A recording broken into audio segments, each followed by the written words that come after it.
we've never heard this much excitement from the audience for a guest. And I think the only reason this is because of how connected you are with the Mayouths, right? And like you're really somebody who all these guys they look up to. You know, you inspire them. Santi.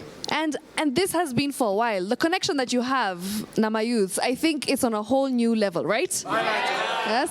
So tell us, why do they look up to you this much? Why? Sino watu wa ghetto, jo. Watu wa ghetto wanapendana. I love that. I love that.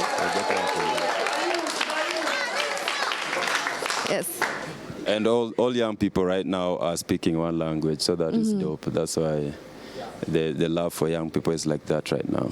That's amazing, and that's absolutely amazing. Now, your recent album, tell us more. Firstly, because it's very different from what you do. We've never heard you do something like this before. It was inspired by your dad, if I'm not wrong. I actually heard another interview, and Octo spoke about how even the name of the album is inspired by your dad and what your dad does. So tell us all about it. So my new album inaitwa Kichkaliech. What does that mean? It means the bees are stinging the elephants. Hey, okay, deep. The bees are stinging the elephants. Yeah. Okay. Because many people assume the big thing always has power over the small thing.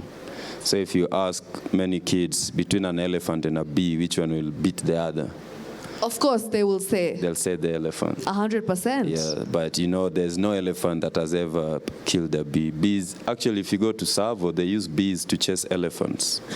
Wait. Okay. That's a literal meaning. Right. And then there's also now that you saw how Gen Z was beating the elephant. Yes. A whole movement. Yeah, so this is dedicated to those small things. If they come together, you can beat anything. That's the mentality. Absolutely love it. And that's what the youth needs today.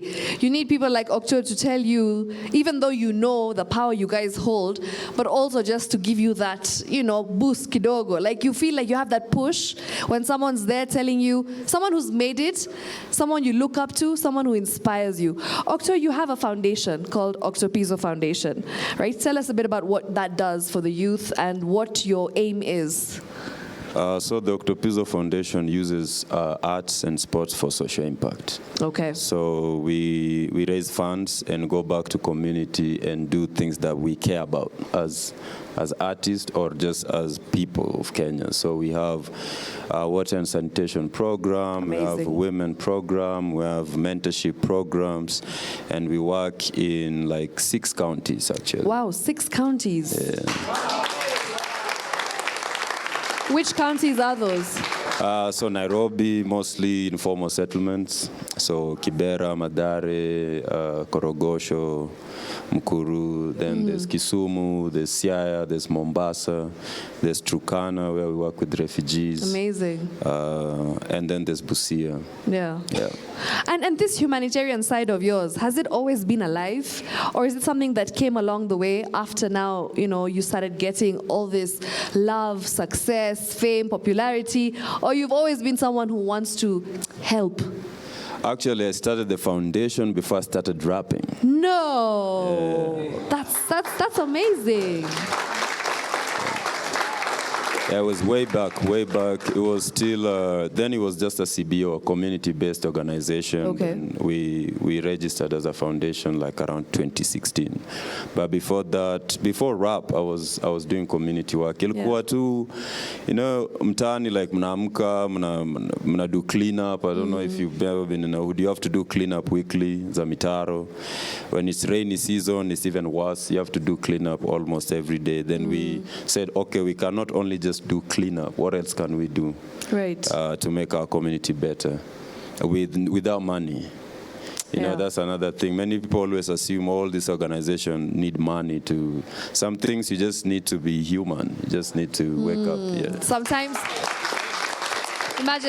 you just need to be human, and that's all it takes. Imagine. Like even you guys, by the way, if you want to start an organization, anything, a foundation, just know. Political party. Anything.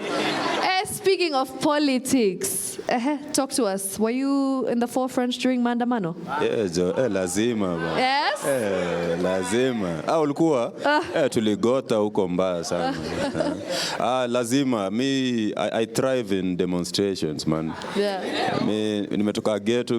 Tume demonstrate for so long. So this one was a different demonstration. It was really dope because hakuna msa alikuwa naibiwa. Kulikuwa na mababi na watu wa ghetto. The energy was different. And I think 3 demonstrations. I did the last one I even went that was not in Nairobi. I went to Siaya to also demonstrate to demonstrate quote.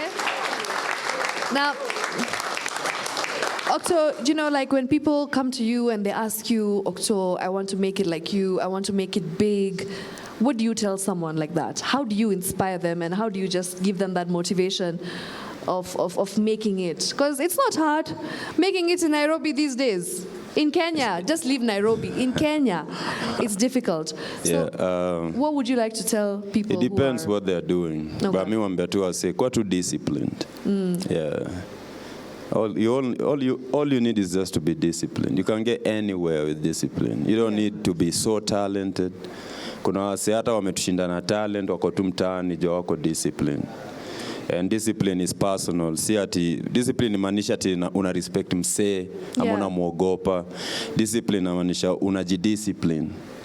Like you know when to go home, you know when it's time to play, you know when it's time to work. You know when beshte yako anakubeba ufala. You know when it's just a click like seen my boys, and when to say no, I need to do my thing. So this is personal discipline. If you're disciplined anywhere, you know, like things like drugs, alcohol, all this stuff you can do and be disciplined. I smoke joints, but I'm disciplined about it. Yeah, it's not a bad thing to smoke joints. All right. Okay, guys. I want to get one question in for the legend, for Octo. Who would like to ask the question? Where? Okay. Don't be shy. Anything. Take it away. Okay. There's someone? Okay, sawa, hapa list. Okay, ningeuliza challenges zile most unaweza pitia kwa hiyo industry. Dope. Biggest challenges ni one, wasata kutumia. Wase usipokuwa mjanja ali wasata kutumia sana. Unaona sai unaona gatu wase kutokea wanakuwa popular for 1 month wana lost. Wanakuwa popular 2 months wana lost. One song wonder. Yeah, so even those that are not doing songs, even comedians, kina Goliath, kina Stevo anatoka hood yangu. Me and Stevo Simple we come from the same hood. Your boys. Inaitwa Andolo. Inaitwa Andolo huko mtaani. Do we expect and watu wengi walimtumia. Yeah. You know, people used him. And so you have to be aware when you're getting to our industry. Kuna people who are excited, but they're not excited for you. They're excited for them. Okay. Janajua, huyu anaweza niingizia mado. Okay. That's 1. 2, just not meeting the right people at the right time. It takes time. It took us like 5 years to reach the right guy. Wow. Yeah, just to get a song on radio. Those are some challenges. I love finances. Music is expensive. You have to invest. Whether you're any musician, whether you're any dancer, lazima uende upige tizi. You need to have costume. So most of the time you need to have another side hustle, you know, to fund your dream. Amazing. So if you don't have that, unapata inakuwa tricks. So those are some of the challenges. Okay. I think we deserve a round of applause because Octo, honestly, I feel very inspired. One last question, sawa basi. Niaje Octo? Niaje. Uko fiti?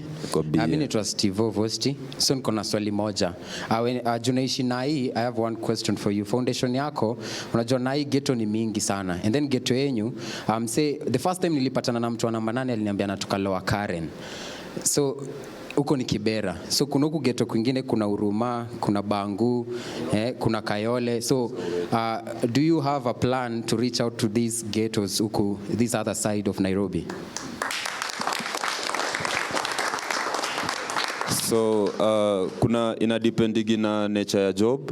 Kuna time tumefika hadi hiyo ghetto ya Kayole, ndio Soweto, tumefika Bangu. I think time ya COVID tulikuwa na do food distribution, tulifika hizo ghetto zote. But na hizi programs zingine cause ni costly, but hatuja get enough power kutembea kwa hizi ghetto zote. But dream ni ku make sure manze kila ghetto iko free yani. Yeah. Amazing. Give it up for the one and only Octopizzo. Right, Octo. I want you to see the talent that these guys have. So you can just come here with me, 2 minutes, and then we get 4 or 5 dancers. Guys, only 5 or 6. Ebu, come here. And then you guys perform to a song that Octo has sung. Sawa? Okay, just show him your talent so that he can support you in future. Sawa?